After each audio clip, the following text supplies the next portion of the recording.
L'invité du soir, Bader Saoudi. Omar Sfieni, bonsoir à vous sur nos ondes, sur Atlantique. Merci pour l'invitation. Vous êtes fondateur de la start-up marocaine Sobrus, spécialiste dans des solutions d'e-santé.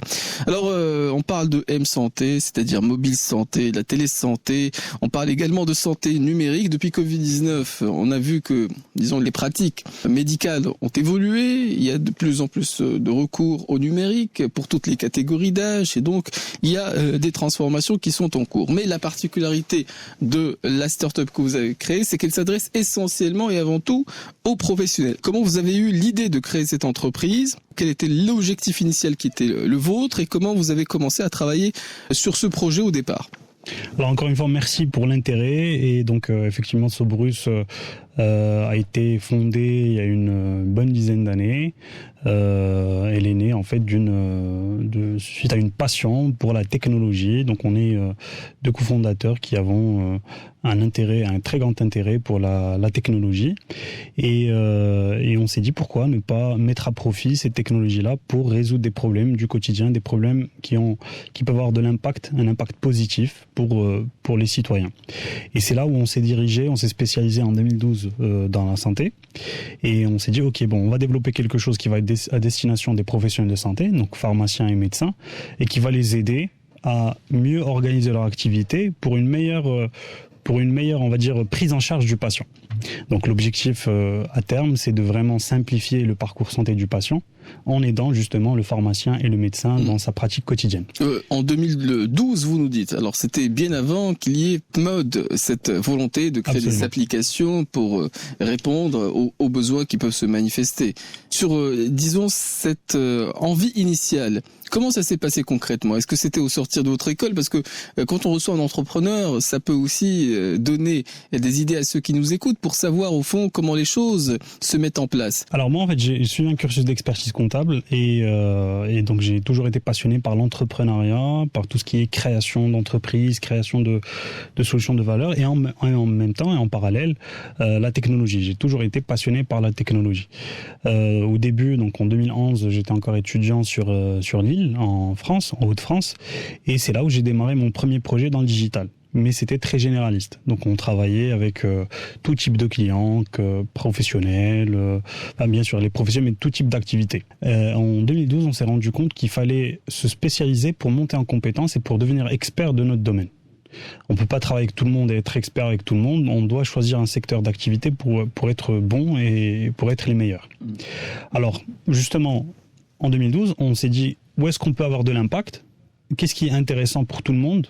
Et c'est quoi le domaine dans lequel on va se spécialiser pour pouvoir apporter de la valeur avec ce qu'on aime, qui est la technologie. Et c'était la santé. Donc en 2012, on s'est dit, on arrête tout, on se concentre sur la santé, on va essayer d'apporter des solutions innovantes, des solutions qui répondent aux problématiques quotidiennes, qui résolvent les problématiques quotidiennes des professionnels de santé. Oui. Et le plus souvent, quand on parle d'e-santé, on se place souvent dans la perspective du patient et de savoir comment l'e-santé, en tout cas les solutions technologiques, peuvent lui faciliter la vie, en tout cas son parcours de soins. Mais vous avez pensé aux solutions digitales qui peuvent s'adresser essentiellement aux professionnels. Est-ce que vous pouvez nous donner des exemples concrets de la manière dont vos solutions peuvent s'adresser ou intéresser les professionnels de la santé, notamment les pharmaciens? Alors pourquoi les pharmaciens? Pourquoi démarrer avec les pharmaciens et ensuite assez rapidement les médecins? Parce qu'en fait c'est la première porte d'entrée du patient. Aujourd'hui, si vous voulez résoudre des problèmes du patient, pour améliorer la santé du patient, il faut s'adresser au premier acteur avec S qu'il consulte, donc pharmacien et médecin. Les deux sont tenables, donc patient directement ou pharmacien patient, mais nous on a choisi la partie qui va avoir le plus d'impact et donc qui est le pharmacien et le médecin assez rapidement après. Donc le pharmacien aujourd'hui utilise notre logiciel Sobrus Pharma de l'ouverture de son officine à la fermeture. Donc il se connecte le matin, il commence à gérer son stock, ses ventes, tout ce qui se passe sur son comptoir et même en arrière-boutique entre guillemets se fait directement sur le logiciel. Donc Sobrus Pharma effectivement permet de gérer donc donc les achats, les ventes, le suivi avec le fournisseur, les dossiers patients, etc. Et donc en fait, c'est un ERP de pharmacie, finalement, si on veut résumer, c'est un ERP de pharmacie qui permet la gestion complète. Donc initialement, c'était l'aider à mieux gérer pour pas perdre du temps sur des tâches chronophages, et en même temps, de lui permettre de gagner du temps et de passer plus de temps à conseiller le patient, à lui donner l'information qu'il faut au moment qu'il faut, et voilà. Et c'est comme ça que ça a commencé à se développer. Donc c'est en essayant de réduire les tâches chronophages pour le pharmacien, et lui donner plus de temps, lui permettre d'avoir plus de temps vis-à-vis du patient. Donc le patient, concrètement, aujourd'hui, quand il va arriver en pharmacie, l'une des choses, si on va aller directement, on va dire, au concret, c'est que quand il va prendre des médicaments qui ont une contre-indication, une interaction médicamenteuse, le logiciel va l'alerter. Alors que quand c'est manuel ou sur papier, il faut attendre que le pharmacien soit là ou qu'il n'y ait pas d'erreur, sachant que les erreurs, on peut toujours en avoir. Donc là, quand on compte sur un système d'information qui ne se fatigue pas, qui ne fait pas d'erreur, entre guillemets, l'alerte est faite automatiquement. Donc un patient qui a une interaction médicamenteuse peut directement remonter au niveau de la délivrance du médicament. Comme ça fait un certain nombre d'années que vous êtes présent sur le marché, comment vous évaluez sa taille, première question, et aussi deuxième aspect sur lequel je voulais avoir votre avis, comment évaluez-vous, disons, son évolution dans les temps à venir? Alors oui, absolument. Alors si on veut parler de taille de marché, il y a plusieurs façons de le voir. Est-ce que c'est en nombre de médicaments consommés, est-ce que c'est en nombre de pharmacies, etc. Mais si on veut prendre juste un exemple, aujourd'hui au Maroc, il y a entre 10 000 et 12 000 pharmacies d'officine. Aujourd'hui, on travaille avec presque la moitié des pharmacies du Maroc qui utilisent notre solution au quotidien. Donc une pharmacie quasiment sur deux utilise notre solution de l'ouverture à la fermeture. Donc le marché évolue très rapidement en termes de maturité, surtout parce que le nombre de pharmacies ne va pas exploser, parce que le nombre d'habitants n'explose pas non plus. Et c'est une certaine corrélation qu'il y a entre le nombre d'habitants et le nombre de pharmaciens, notamment sur l'aspect réglementaire, oui, etc. C'est un aspect réglementaire, et par quartier, il y a des limites et Exactement. Il y a des distances à respecter. C'est ce qu'on appelle le chaînage, c'est ça, c'est les 300 mètres. Et en fait, aujourd'hui, en nombre de pharmacies, ça n'explose pas, c'est normal, mais la maturité du marché a une évolution phénoménale. D'autant plus que la Covid, ou le Covid, a fait en sorte que le marché était obligé d'accélérer sa digitalisation. Pourquoi ? Parce que les gens sortaient moins, parce que les gens devaient commander en ligne, parce qu'ils devaient avoir une efficacité opérationnelle qui était considérablement meilleure. Et donc la Covid a fait que ça s'est accéléré justement dans le cadre de la digitalisation. Donc oui, le marché évolue. Et il évolue de plus en plus. Alors, juste une petite parenthèse par rapport à l'actualité aujourd'hui, justement, de la couverture santé universelle. Je vais y venir, justement. Ça précède exactement la question que je voulais vous soumettre. Elle concerne cet aspect-là, cette généralisation de la couverture médicale. Et on voudrait également savoir si cette réforme-là, qui a été généralisée, il faut dire, en un temps record, très rapidement, en tout cas, on est passé d'un certain nombre de personnes qui bénéficiaient de cette couverture à un nombre bien plus important, autour de 23 millions, si mes souvenirs sont bons. Est-ce que ça a un impact sur le marché et sur vos activités ? Absolument. Alors justement, c'est pour ça que je parlais de deuxième accélérateur. Donc on parlait de Covid, et là on parle de la couverture santé universelle. Donc cette couverture santé-là universelle fait que les professionnels de santé ne peuvent plus gérer manuellement tout le flux qu'il y a avec la CNSS. Quand on a un patient sur 20 qui est assuré, entre guillemets, ou sur 10, j'ai pas forcément les chiffres. Si, ça peut être ça, parce qu'on était quoi sur... Sans compter ceux qui sont dissuadés de faire des dossiers. Absolument, parce que ça prend beaucoup de temps et c'est assez complexe, mais on y reviendra. Il y a des choses qui se préparent et on est très content de pouvoir contribuer à changer les choses. Alors pour revenir justement à ça, c'était un deuxième accélérateur, parce qu'aujourd'hui, quand vous avez beaucoup plus d'assurés et de bénéficiaires à gérer, il faut se digitaliser encore plus. Il faut éliminer, on va dire, le scan, le papier, etc. Essayer d'automatiser au maximum, parce qu'on multiplie par peut-être 5 ou 10 le nombre d'assurés de manière très rapide. Donc c'était le deuxième accélérateur. C'était justement la couverture santé universelle.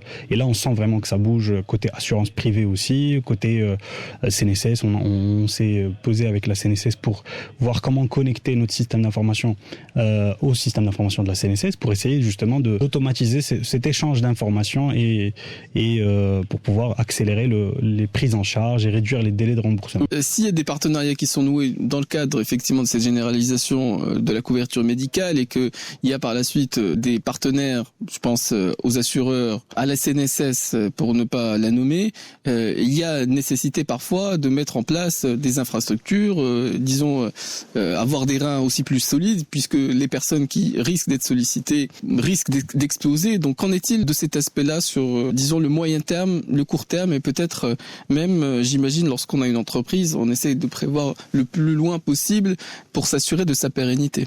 Alors c'est très bien en fait que vous ayez mis le doigt sur ce point-là, parce que aujourd'hui il faut rappeler un point très important. La CNSS aurait bien voulu, dans un monde parfait, rembourser tous les médicaments. Elle aurait bien voulu, la CNSS ou tout autre assureur, on va dire, aurait bien voulu rendre le meilleur service à ses bénéficiaires, à ses assurés. Mais le problème c'est quoi ? Le problème c'est que quand c'est manuel, et quand c'est artisanal d'une certaine manière, on ne peut pas ouvrir la porte à tous les médicaments pour qu'ils soient remboursés, etc. Donc l'objectif, c'est de réduire le risque côté assureur, parce que si vous avez la CNSS d'un côté et les assureurs de l'autre côté, etc., qui essayent de rembourser le maximum et dans les meilleurs délais, ils doivent garantir une certaine sécurité contre la fraude. Donc plus ils garantissent un système anti-fraude d'une certaine manière, plus le patient peut avoir un meilleur service et peut avoir plus de produits, plus de médicaments qui sont remboursables. Oui. Et de votre point de vue, comment le digital peut prémunir davantage, disons, ces assureurs, CNSS ou privés, davantage que, les procédés, les processus qui préexistaient? Justement, en fait, c'est pour ça que je répondais indirectement à votre question. Aujourd'hui, on n'a pas forcément besoin de financement hyper important. Parce que si c'est toujours archaïque, aucun montant ne sera suffisant pour combler tout ça, ou en tout cas il va vite se terminer. En revanche, si le process fait que le pharmacien est remboursé rapidement, donc sur les médicaments qu'il délivre aux patients, donc si on parle de tiers payant, et qui ne doit pas attendre longtemps avec éventuellement des dossiers refusés, etc. Si l'assureur garantit pour sa propre activité qu'il y a moins de risques de fraude, ou significativement moins de risques de fraude, le patient au final pourra bénéficier de plus de médicaments remboursés et de moins de tickets modérateurs à payer. Alors, c'est quoi le ticket modérateur ? Le ticket modérateur, c'est la partie que vous payez dans le cadre d'un médicament qui est remboursable. Admettons un médicament qui coûte 100 dirhams, s'il est remboursé à 70 dirhams, au lieu de payer 100 dirhams et faire la demande pour vous faire rembourser les 70 dirhams, et donc vous n'aurez payé que 30 dirhams, vous ne vous payez que les 30 dirhams au niveau de la pharmacie. Et c'est ça le ticket modérateur. Alors, dernière question qu'on a envie aussi de poser à un entrepreneur, c'est aussi de savoir quelles étaient les difficultés qu'il a rencontrées sur son parcours, entre la concrétisation et le moment où l'on a eu l'idée initiale. Il se passe un certain temps, c'est 10 ans avant que vous développiez, et j'imagine qu'il y a eu des embûches et qu'il y a eu des défis relevés en ce sens, et je voudrais de ce point de vue que vous nous renseigniez sur cet aspect. Alors absolument, moi je n'aime pas ça des complexités, et je n'aime pas ça moi je préfère dire que c'est des challenges. En fait c'est comme une compétition, vous pouvez pas dire pourquoi mon adversaire est plus fort que moi, il faut s'entraîner, être meilleur que l'adversaire et apporter plus de... Oui, je pensais au saut d'obstacle, des fois on n'y arrive pas, et puis on réessaye jusqu'à ce qu'on y arrive. Exactement, alors quand on est un bon challenger, si je peux le dire, on ne lâche pas, et on s'entraîne encore mieux, et on se dit pourquoi on n'a pas réussi à sauter les haies, les obstacles, et on s'entraîne pour mieux les sauter. Et en même temps, le marché évolue. Comme on disait au début, le marché évolue, donc ils comprennent mieux les solutions, ils comprennent mieux justement tout ce qui est, on va dire, maturité digitale, si on peut appeler ça comme ça. Et donc nous, on évolue en termes d'expertise, et le marché évolue en termes de maturité. Et après un certain nombre d'années, aujourd'hui, on peut être fier et content de pouvoir apporter beaucoup de positifs justement au secteur de la santé grâce à notre réseau de pharmaciens de plus de 4500 pharmacies. Donc moi je veux pas vraiment d'obstacles, moi je veux plus des challenges qu'on relève tous les jours. Quand vous parlez en 2012 de cloud, quand vous parlez d'internet, quand vous parlez de tout ça, tout le monde a peur d'internet, tout le monde se dit que si je mets mes données sur un logiciel en cloud, ça va disparaître, ça va être accessible à tout le monde. Il y a plus de méfiance alors. Ça c'est on va dire illustré par le faible nombre de clients qu'on avait les 2-3 premières années. On était sur une petite dizaine de clients, et là les 4500, on voit la différence. Ce que les auditeurs ont dû écouter, c'est une école d'optimisme. Alors, je fais pas de cinéma, c'est exactement ça. Mais ce sont souvent des tempéraments, des natures. Omar Safiani, je vous remercie pour l'entretien que vous nous accordez sur nos ondes sur Atlantique.